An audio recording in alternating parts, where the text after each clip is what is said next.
Faly miarabanao indray ny tenako anio voalohan'ny volana Aogositra 2024. Anio aho dia ampahery anao fo indray amin'ny alalan'ny tenin'Andriamanitra izany. Mialohan'izany anefa dia hiaraka hivavaka ary isika tompoko.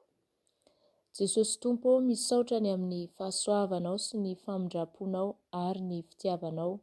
Mbola ahafahako Tompo ampahery ny mpanomponao izay mpanaraka izao video eto amin'ny YouTube ho avy Jesosy izao.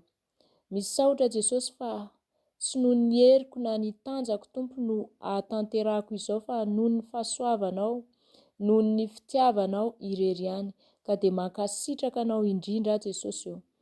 Ankehitriny Tompo dia amin'ny anaranao no andidiko sy androahako ny asan'ny Satana, ny asana devoly rehetra, manakorotana, manembatsembana, tsy mampifantoka rehetra dia roahana amin'ny anaran'i Jesosy Kristy velona sy mahery avy any Nazareta, miverina ny andavaky ny farihy mirehatra afany, tsy manana anjara, tsy manam-pahefana eto amin'izao fotoana izao amin'ny anaran'i Jesosy.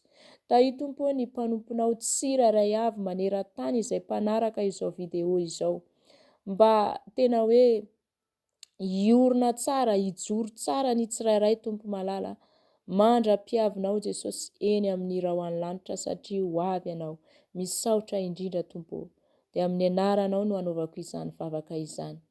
Aleluia, amen. Ny fampaherezana antsika anio dia ny hoe ao anatin'ny fiarahana amin'i Jesosy. Ndeo vakintsika ny tenin'Andriamanitra ao amin'ny Jaona 4:40 dia ny 7:30 tapany faharoa. Jaona 4:40 dia ny 7:30 tapany faharoa. Vakina ny teny amin'ny anaran'i Jesosy. Aty amin'izao tontolo izao no ahitanareo fahoriana, nefa matokia fa izao efa naharesy izao tontolo izao. Amen.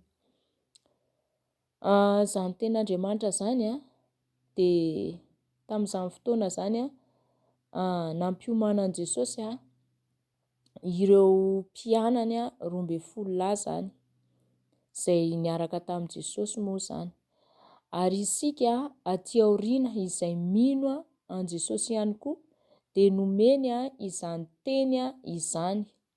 Zany hoe ny miaraka amin'i Jesosy tsy hoe milamina foana, tsy hoe tsy misy zavatra manahirana, tsy hoe tsy misy ady, tsy hoe tsy misy aretina, tsy hoe tsy misy zavatra mampalahelo, fa mazava tsara ny tenin'Andriamanitra hoe aty amin'izao tontolo izao izy no ahitanareo fahoriana. Afaka jerenao ny tenin'Andriamanitra ao amin'ny Koritianina 2:1-10 dia manomboka eo amin'ny 9:40. Afaka vakinao izany rehefa malalaka ianao.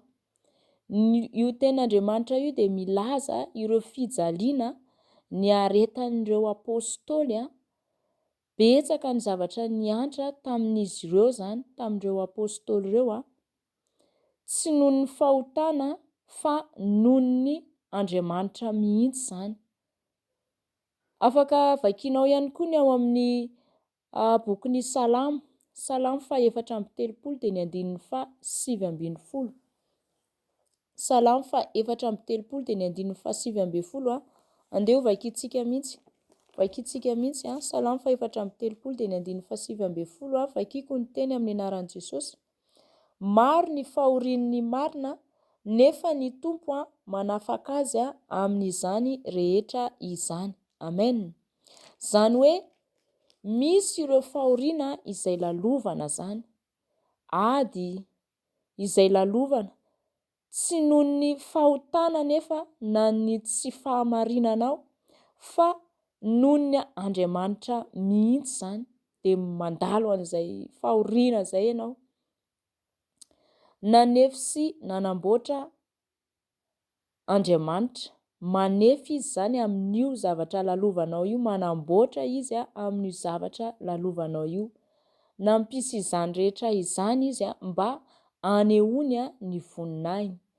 Ny ampaherezako anao hoe raha ao anaty ady fitsapana na zavatra manahirana maro samihafa ianao dia fantaro izao tenin'Andriamanitra izao hoe ny zavatra rehetra dia miara-miasa ahasoa izay tian'Andriamanitra. Afaka vakianao ihany koa ao amin'ny Romanina 5:20 ao no ahitanao izany tenin'Andriamanitra izany. Ny zavatra rehetra dia Jesosy no mikontrôla.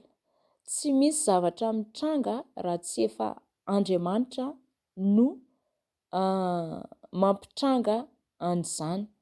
Noho izany ny fonao tandremo, diovy ny fonao. Tefen'i Jesosy isika mba ho mendrika, amboarin'i Jesosy isika mba ho fofombadiny madio, tsy misy pentina ary tsy misy fikentronana rehefa ho avy izy eny amin'ny rahoany lanitra satria ho avy Jesosy.